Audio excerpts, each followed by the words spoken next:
Today we're going to show you how to put chains on one of our trucks.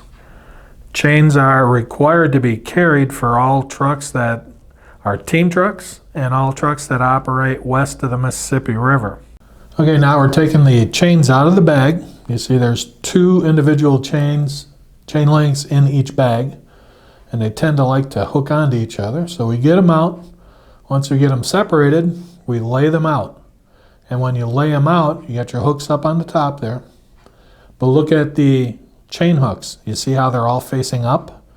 They need to be facing up because when you lay them on the tire, you want them facing out from the tire. You don't want them touching the tire.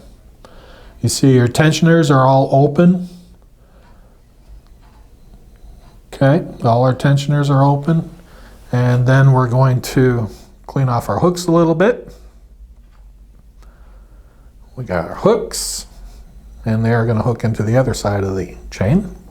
Now we're going to drape them over the tire. Drape them over the tire, half to each side.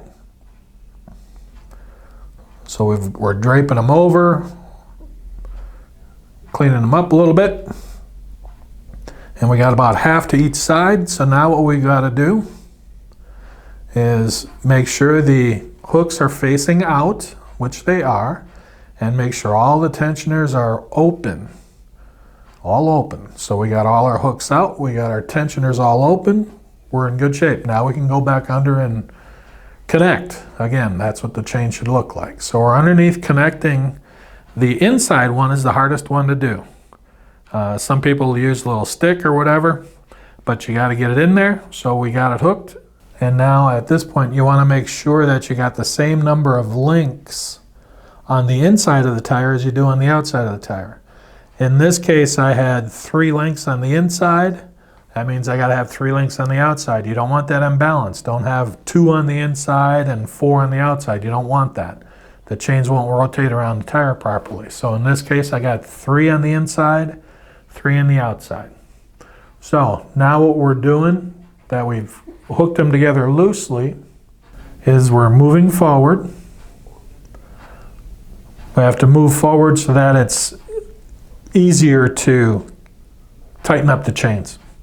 Because right now it's tough if you got to lay underneath there like I was. So we get them up. Okay, so now the chains are on loose. We want them loose like this. And now we got our tensioning tool. You make sure you got the tool. We hook it, we close that one. We want to be able to get our fingers inside the chain. The chain has to be able to rotate. You only want to get 1 finger in there, just a couple fingers. You don't need to have 2-3 inches of looseness. You don't need that. If you can get a finger or 2 in between there, they're loose enough, they'll rotate around the tire. You don't want it tight, tight, tight. Okay, so now we've got them on. You would put all the ones that you needed on, and to take them off, you want to do this when the connections are at the top or somewhere that's easily worked upon. So now we're taking them off. We're going to let them drop. And then we're going to back the truck out till we're clear of the chains. And then we're going to put the chains back in the bag and we are done. So that's chains.